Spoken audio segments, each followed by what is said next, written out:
Yan, no? Ang Magsing Irog nandito ngayon sa Bicutan SM. Ayan, nandito kami ngayon sa overpass patawid sa kabila. Papunta ako dun sa condo. Ayan.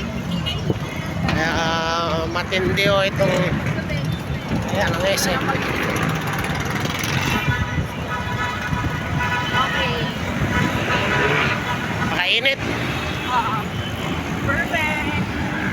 Kano naman yan? Ayan, no. Ayan yung SM.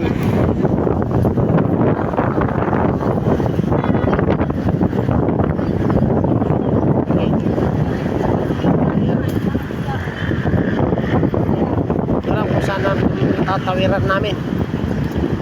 O, ayan, tatawid kami sa Skyway. Dito tayo sa baba. Ayan, dito lang pala kami. Ayan, o, talaga naman. Sige, huwag ka naman ganyan. Ayan, ayan. Dahan-dahan ko kasi matarik itong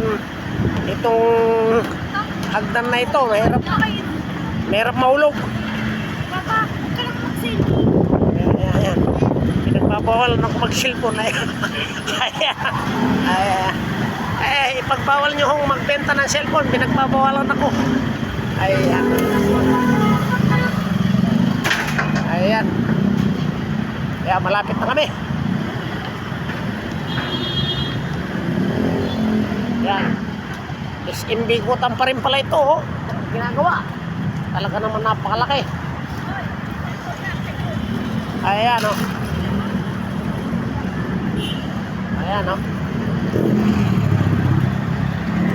Ayan. Nagbabawalan mag-cellphone sila kay. Ayan. Kaya kayo mga Bawal po mag-cellphone. cellphone company, huwag na kayo magbenta cellphone, ha. Gugoy. Ayan, biyahe na akong MOA. Ayan. Papalik na ng MOA itong jeep na to. Ayan. Ayan. So, ilang po muli, magandang hapon at naway pagpalain tayo ng may kapal. Ayan, stroll lang sila kaya. Ayan, talaga naman. Bye-bye!